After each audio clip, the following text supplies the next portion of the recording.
The sun was merciless that afternoon, casting long shadows over the New Mexico desert. The dry wind carried silence, broken only by the sound of distant hooves and the creak of old wooden boards. Asterisk, in a small farmhouse just outside town, Clara Jennings, a 34-year-old widow, was folding clothes in silence while her baby, Ellie, napped in a cradle near the window. Clara's world was small, now no husband, no friends left, just her daughter, and the four walls of the home they once dreamed of filling with laughter. Asterisk, then there was a knock. Asterisk, it startled her. Nobody came out this far without a reason. Asterisk, when Clara opened the door, she found a man barefoot tall, wrapped in a threadbare blanket, and holding a crying baby against his chest.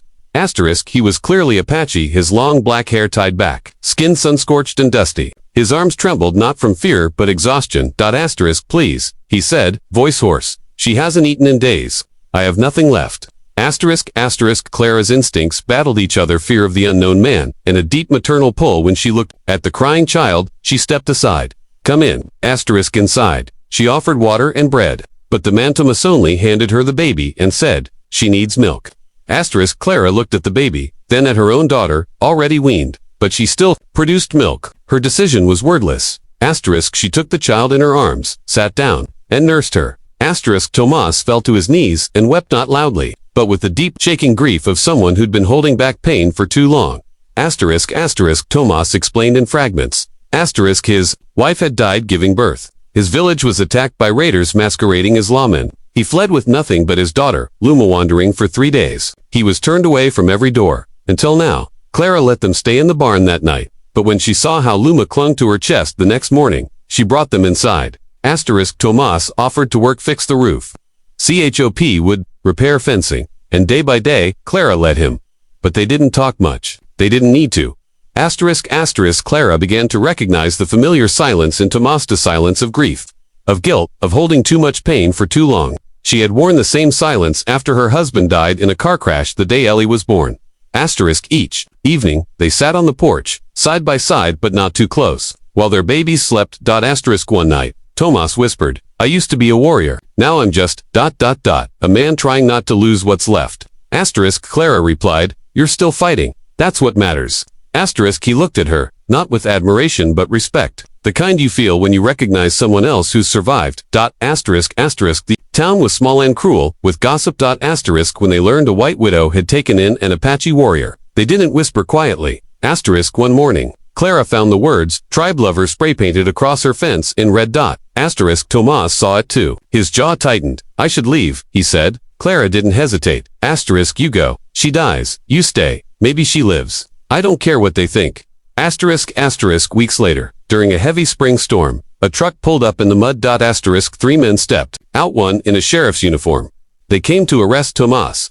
He's a fugitive, the sheriff said, not looking Tomas in the eye.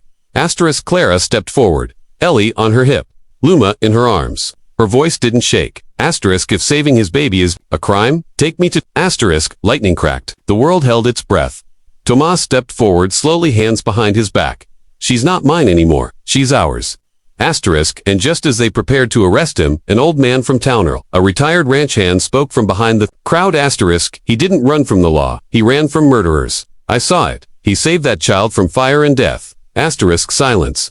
Then the sheriff took off his hat and said, asterisk, he stays.